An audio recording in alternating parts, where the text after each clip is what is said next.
Welcome to Around the Weird. Here's your host, the museum curator of the strange and unusual, Mr. Nothing. Thank you, mysterious voice, and welcome back to Around the Weird, a booktube channel where I talk about all the unusual and out of the ordinary literature that I've found in my travels.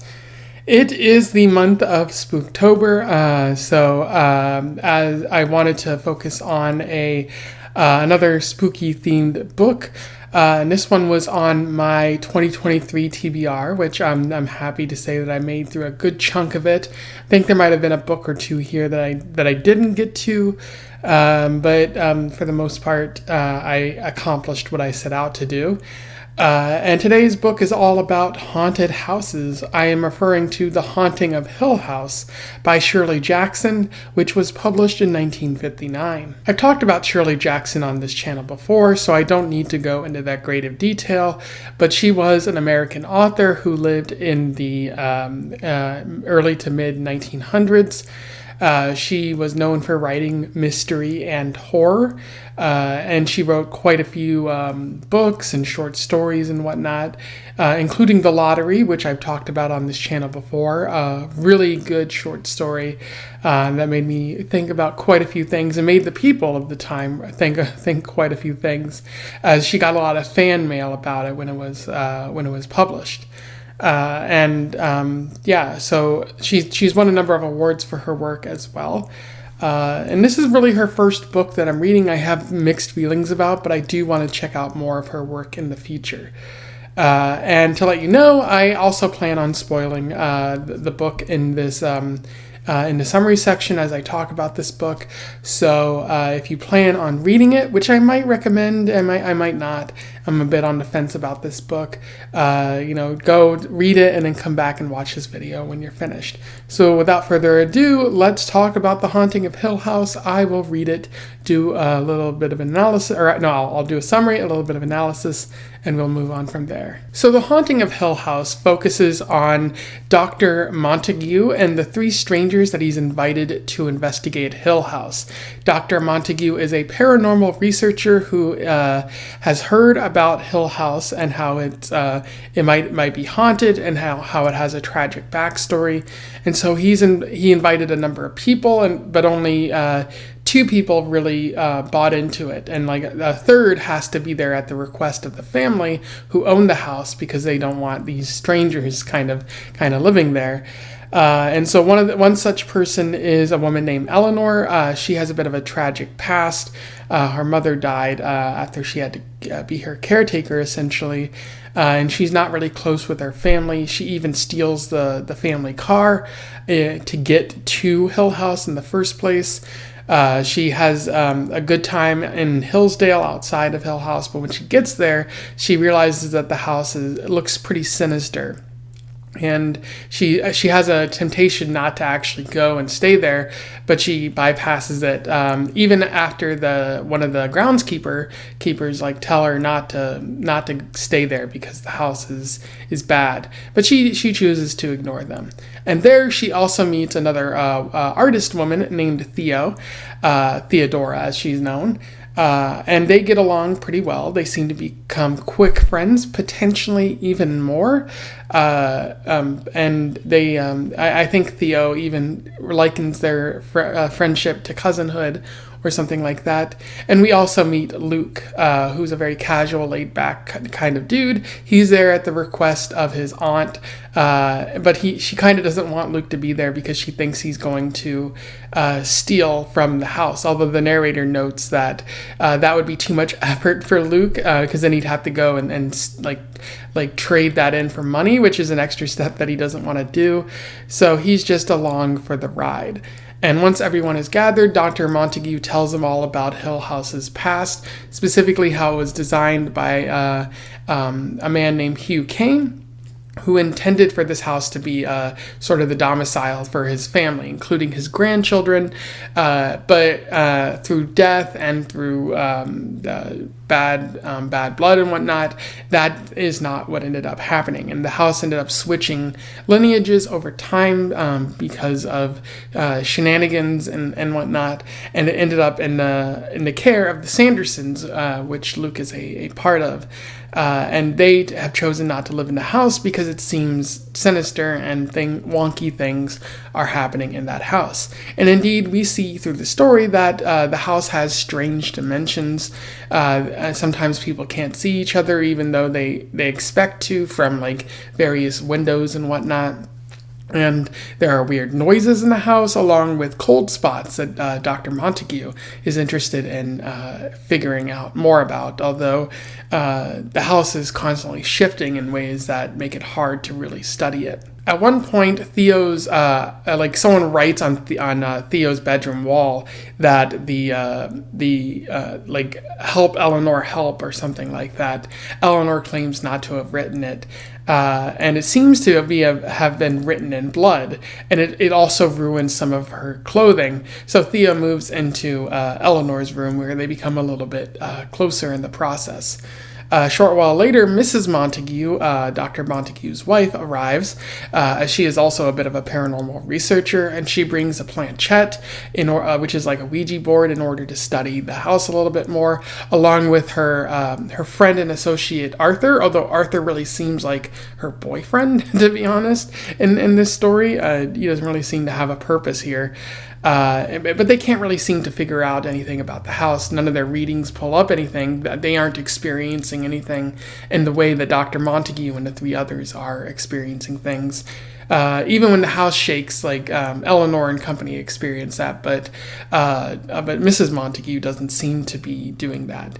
And Eleanor becomes weaker over time, where Luke and Theo have to cover her with a blanket and take care of her, as they fear that the house is trying to do weird things to Eleanor.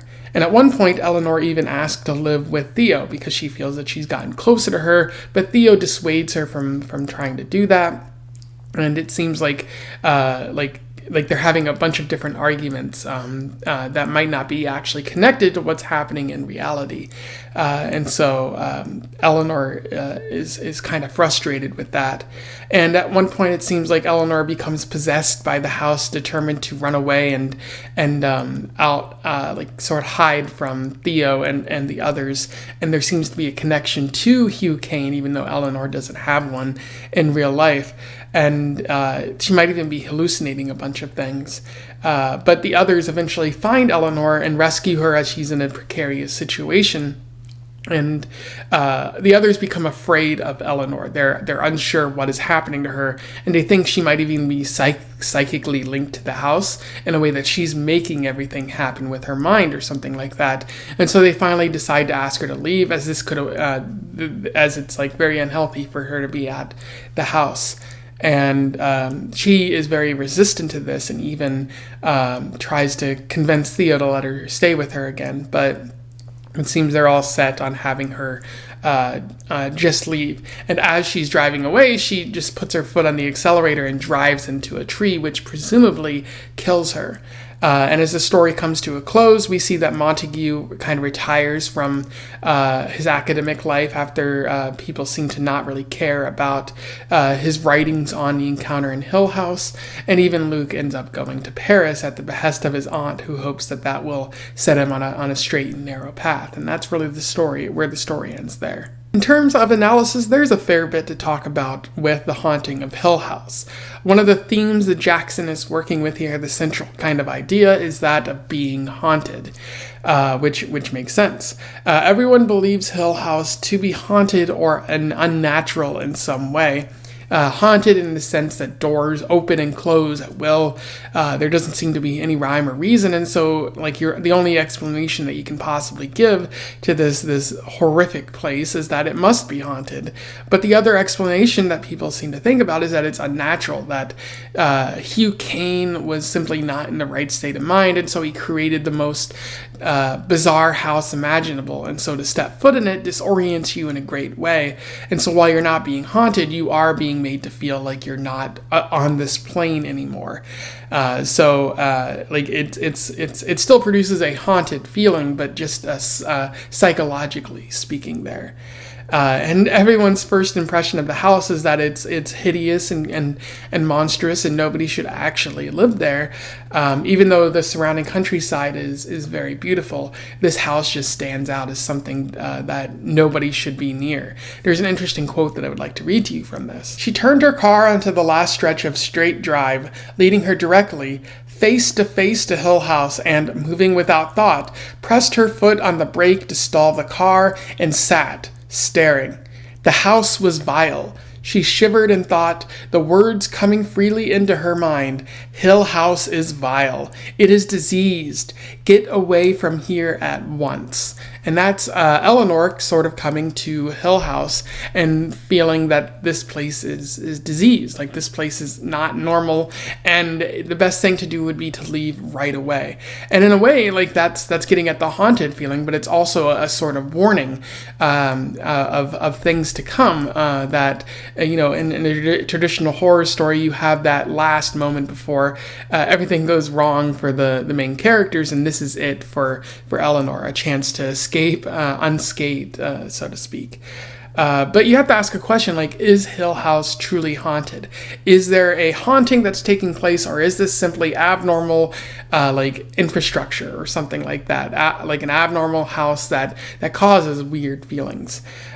Because you could say yes, because like the doors open and shut, there's cold spots, there's clearly something disturbing the people there, glowing lights and whatnot that can't be explained by normal science.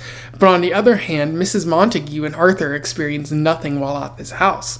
It's possible that Dr. Montague and the three people that he invited are having a psychological episode, that they're hallucinating all of this and falling into the delusion that there are ghosts here, and that's playing on their minds.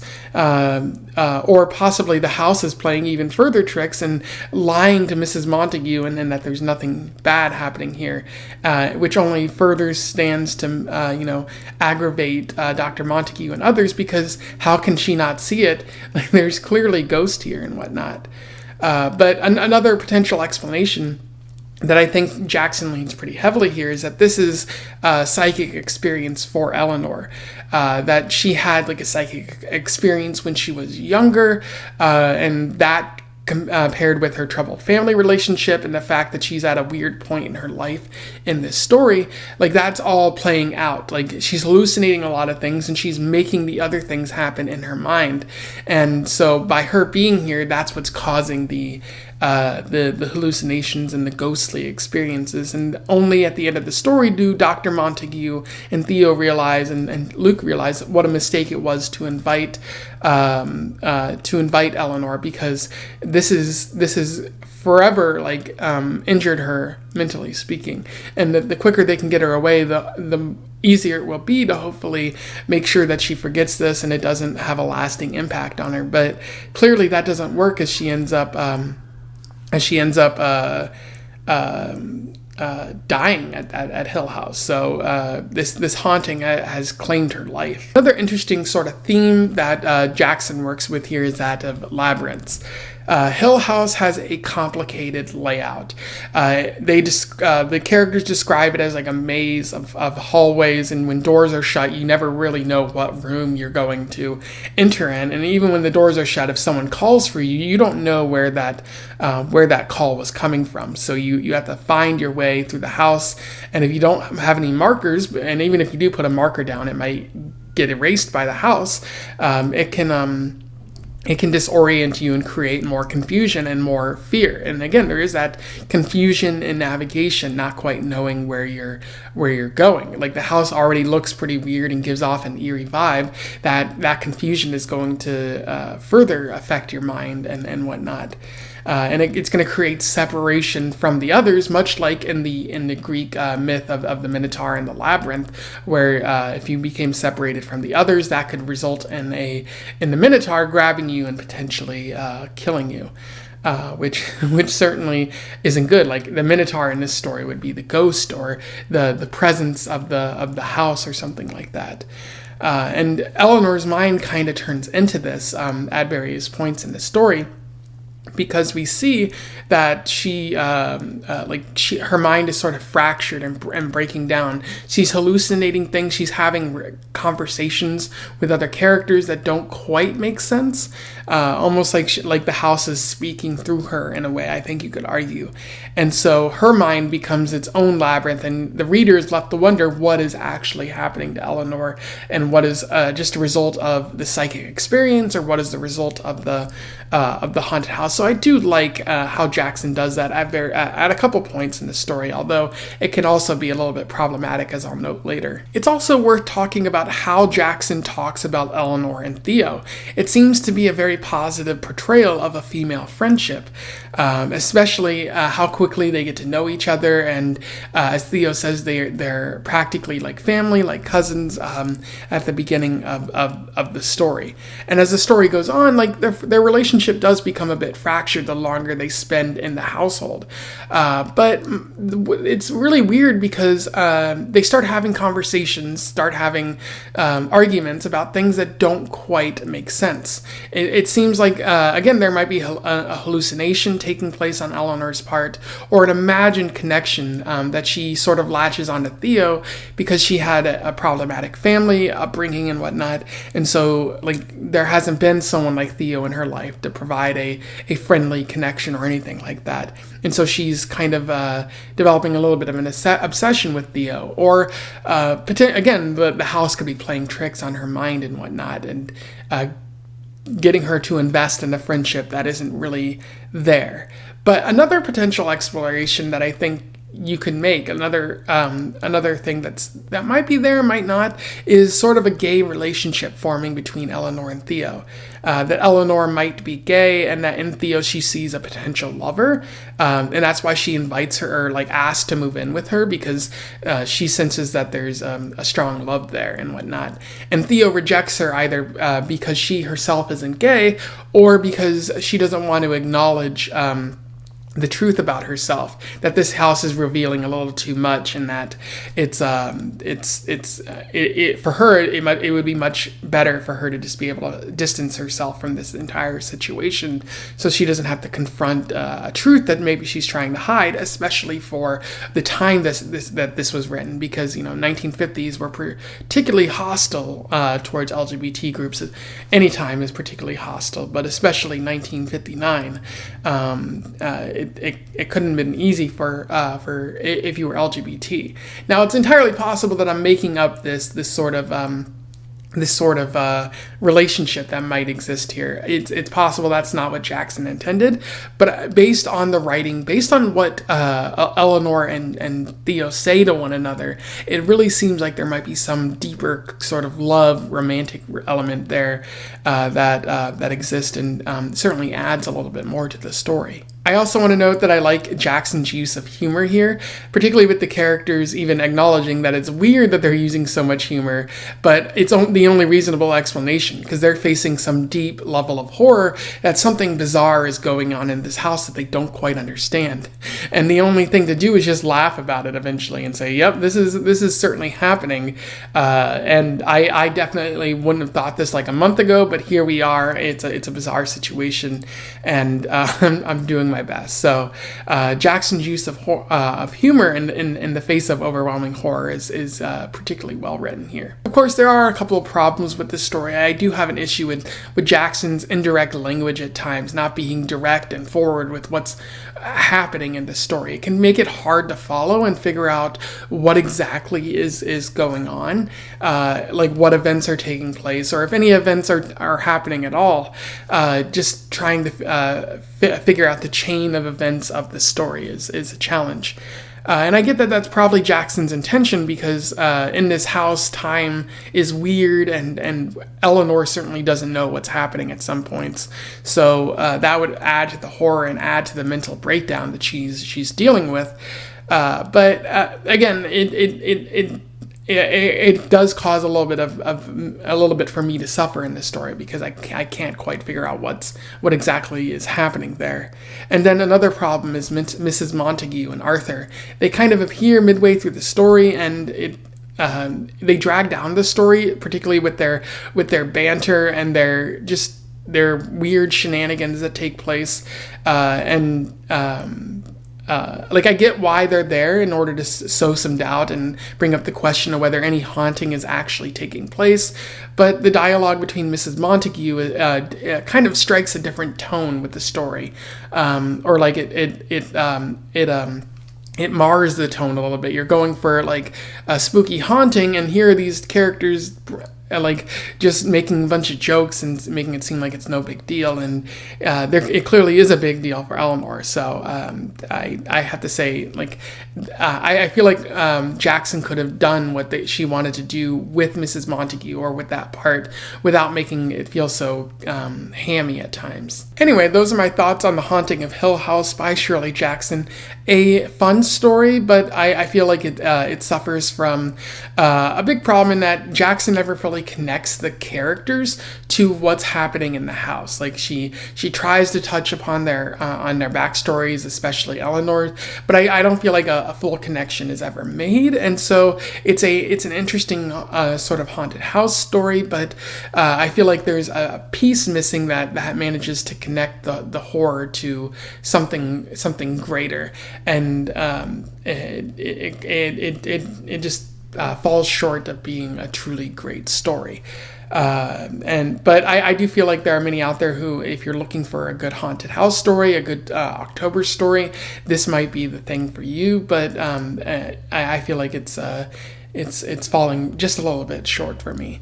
If you read this before and you want to, offer a counter opinion here, or just comment on what I've said here, do so below. I would love to hear from you. Otherwise, don't forget to like, share, and subscribe so that more people can find out about this author or this book if they don't already know. And until then, I wish you the best of luck in your weird and haunted travels. Farewell.